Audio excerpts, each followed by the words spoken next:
Hello and નમસ્કાર વિદ્યાર્થી મિત્રો, અક્ષરમ ઓનલાઈન એજ્યુકેશન પ્લેટફોર્મ પર આપ સૌનું સ્વાગત છે. સ્ટુડન્ટ્સ, આજે આપણે સ્ટાર્ટ કરીશું 3.2 માં સમ નંબર 8 અને 9 અને આ છેલ્લા બે દાખલા છે 3.2 ના. જોઈએ છે શું છે દાખલા. ચલો દાખલાની શરૂઆત કરીએ તે પહેલા જો હજુ પણ ચેનલને સબસ્ક્રાઇબ ન કરી તો કરી દો ફટાફટ સબસ્ક્રાઇબ, જેથી કરીને આવા વિડીયો આપ સુધી પહોંચી શકે. ચલો ત્યારે શરૂ કરીએ છીએ. શું કીધું છે? દાખલા નંબર 8. કાંડા ઘડિયાળની બેટરીના ભાવ રૂપિયામાં અને તેના પુરવઠા 100 એકમમાં વચ્ચેના સહસંબંધનો અભ્યાસ કરવા એકઠી કરેલી માહિતી પરથી નીચેના પરિણામો મળે છે.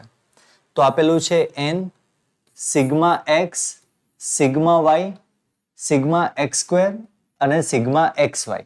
આટલું આપેલું છે. તો આપણને તરત ડેટા જોઈને ખ્યાલ આવી જાય કે આમાં આપણે જે સૂત્રનો ઉપયોગ કરીશું એ 30 કરતા નાના હોય, એટલે કે xy ના સૂત્રનો ઉપયોગ કરીશું. છે ને આપણી પાસે બધી જ માહિતી તૈયાર છે.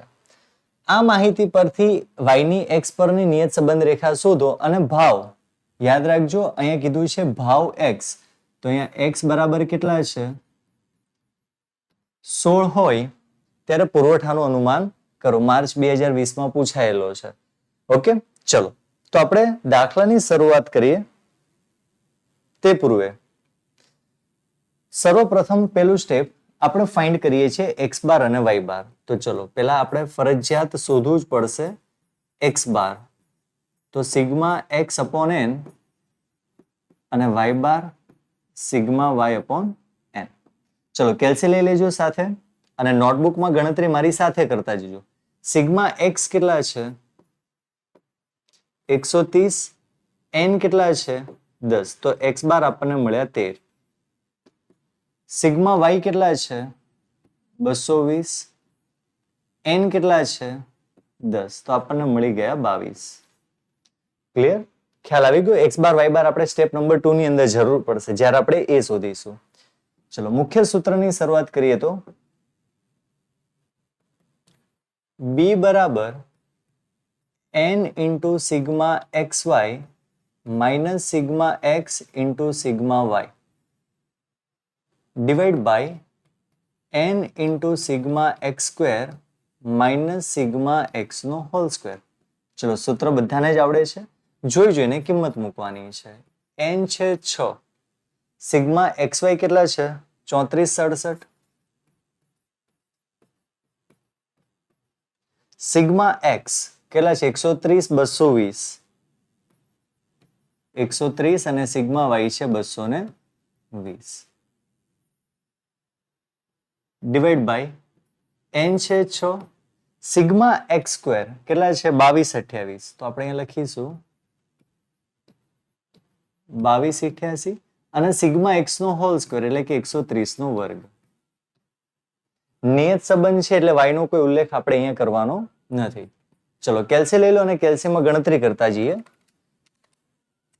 34, 67 ગુણ્યા 6 બરાબર તો 20, 82 માઇનસ 130 ગુણ્યા 220 તો જવાબ આવશે 28,600. ચલો 34, 67 ગુણ્યા n બરાબર 10 છે તો ખાસ ધ્યાન રાખજો n આપણી પાસે છે 10.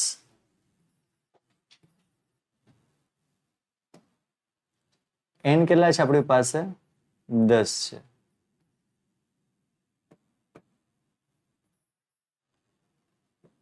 તો અહીંયા થઈ જશે 34,670. ચલો અહીંયા કેટલા થઈ જશે? 22,88,0 માઇનસ 130 નો વર્ગ એટલે 16,900. ચલો ગણતરી કરીએ છીએ. 34,670 માઇનસ 28,600 તો જવાબ આવે છે 60,70. છેદમાં કરીએ કેટલા થાય છે? 22,88,0 માઇનસ 16,900 તો 5980. ચલો ડિવાઈડ કરી દઈએ આપણે. 60,70 માઇનસ 5980 એટલે કે 90. ક્લિયર અહીંયા સુધી? બધાને ગણતરી ખ્યાલ આવે છે? એકવાર ચેક કરીએ. આટલી બધી રકમ તો ના આવે મોટી. ચેક કરી લઈએ આપણે. 6070/5980 1.01 1 અથવા 2 તમે લખી શકો છો. બરોબર છે. ગણતરી બધા મારી સાથે કરતા જજો એટલે તમને લોકોને ખ્યાલ આવશે. જો 1 ની પાછળ 5 છે તો 1.02 પણ તમે લખી શકો. તો ખાસ યાદ રાખજો 0.5 કરતા વધારે હોય એટલે આગળની વેલ્યુ આપણે શું થઈ જાય? પ્લસ થઈ જાય. ચલો અગત્યનું સ્ટેપ એ y bar minus byx into x બાર. ચલો y બાર આપણી પાસે ઓલરેડી ફાઇન્ડ કરીને રાખેલા છે. કેટલા છે? 22. તો y બાર છે 22 માઇનસ byx કેટલા છે? 1.02 અને x બાર આપણે હમણાં જ ગણ્યા હતા આગળ 13. ચલો કરીએ ગણતરી. 1.02 ગુણ્યા 13 તો જવાબ આવશે 13.26. ચલો માઇનસ કરી દઈએ છે. 22 માઇનસ 13.26 એટલે જવાબ આવે 8.74. ચલો અને સૌથી છેલ્લું સ્ટેપ આવશે y કેપનું. તો y cap is equal to a plus b into x. એ કેટલા મળ્યા છે આપણને? તો કે એ છે આપણી પાસે 8.74 પ્લસ b કેટલા છે? 1.02 અને x ઓલરેડી આપણને આપેલા છે. કેટલા આપેલા છે x? તો x બરાબર ભાવ 16 આપેલો છે. લખવું હોય તો લખાય અહીંયા x બરાબર 16 મૂકતા લખો 8.74 પ્લસ, ચલો ગણતરી કરો, 1.02 ગુણ્યા 16 તો 16.32, એમાં તમે પ્લસ કરી દો 8.74 તો જવાબ થઈ જશે 25.06. તો લખવું હોય તો લખાય, તેથી ભાવ બરાબર 16 હોય તો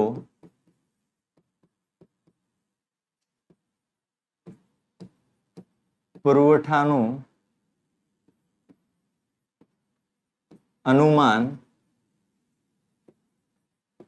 YK બરાબર 25.06 થાય. ચલો કમ્પ્લીટ. એકદમ ઈઝી છે, ગણતરી કરતી જવાની છે, ક્યાંય ભૂલ નથી કરવાની અને ખાસ તમારે નીચે આ ટેગ લખવાની છે. ચલો 3 સ્ટેપ થઈ ગયા, જવાબ આપણને મળી ગયો. આગળ દાખલા નંબર 9. એક શહેરમાં ઉનાળામાં જુદા જુદા 6 દિવસો દરમિયાન મહત્તમ તાપમાન x અને આઈસ્ક્રીમનું વેચાણ y ની વિગત નીચે મુજબ છે. મહત્તમ એટલે કે x અને y આપેલું છે વેચાણ, x બાર છે, y બાર છે, સિગ્મા x છે, sx સ્ક્વેર છે અને n છે. તો આ માહિતી પરથી આઈસ્ક્રીમના વેચાણનું મહત્તમ તાપમાન પરની નિયત સંબંધ રેખા શોધવાની છે. તાપમાન એટલે શું છે આપણા માટે? x. તો અહીંયા x બરાબર કેટલા આપેલા છે? 42 આપેલા છે. તો તે દિવસે આઈસ્ક્રીમનું વેચાણ કેટલું થશે એનો અંદાજ મેળવવાનો છે. x બાર અને y બાર તમારી પાસે તૈયાર છે, તો એ આપણે શોધવાની જરૂર નથી. હવે તમારે ડાયરેક્ટ જોવાનું છે કે સિગ્મા xy છે, sx સ્ક્વેર પણ છે અને n છે અને જોડે તમને x બાર y બાર આપેલું છે. તો યાદ કરો, ટૂંકા દાખલા જ્યારે આપણે ગણાવેલા ત્યારે સૂત્ર આપણે લખાવેલા, એમાંથી જ આપણે એક સૂત્ર તૈયાર કરીશું b નું.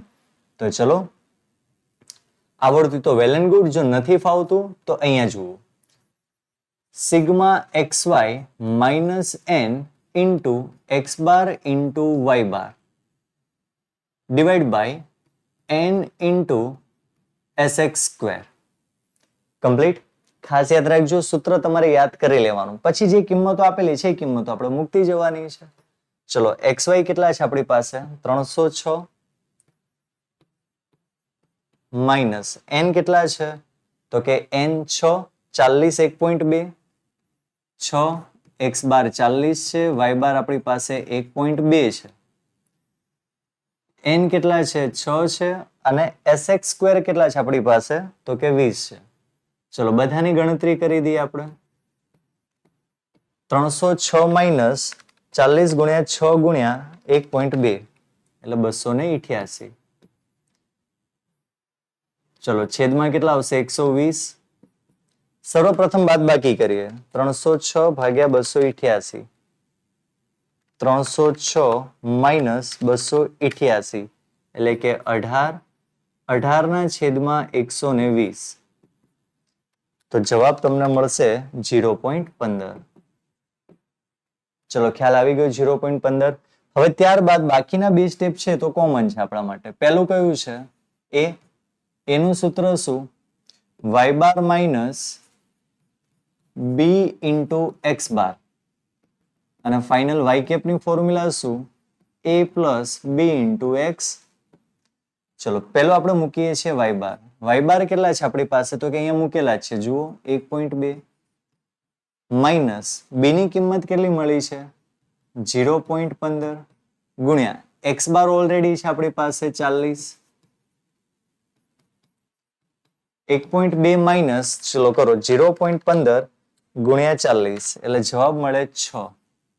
તો જવાબ અહીંયા કેટલો આવશે તમારો? 1.2 માઇનસ 6 એટલે જવાબ કેટલો આવે? માઇનસ 4.8. એ જ કિંમત અહીંયા મૂકવાની છે, માઇનસ 4.8 પ્લસ બી કેટલો છે આપણી પાસે? 0.15. અને એક્સ યાદ કરો, તમને આપેલું છે તાપમાન કેટલું છે? એક્સ બરાબર 42 છે. તો ચલો અહીંયા આપણે કરી નાખીશું ગુણ્યા 42. તો માઇનસ 4.8 પ્લસ 0.15 ગુણ્યા 42 તો કેટલો જવાબ આવે છે? 6.3. 6.3 માંથી 4.8 માઇનસ કરો એટલે જવાબ તમને મળે 1.5. પણ જોવાનું, આ 1.5 તમને જે મળ્યું એ શેમાં મળ્યું છે? તો એ લાખ રૂપિયામાં મળ્યું છે. તો અહીંયા લખવું હોય તો લખી શકાય લાખ રૂપિયામાં. ફાઇનલ ટેગ આપણે આપી દઈએ. તેથી દિવસનું તાપમાન 42 ડિગ્રી સેલ્સિયસ હોય તો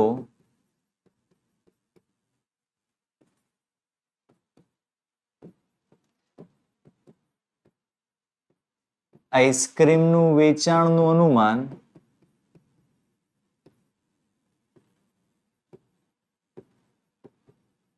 અંદાજિત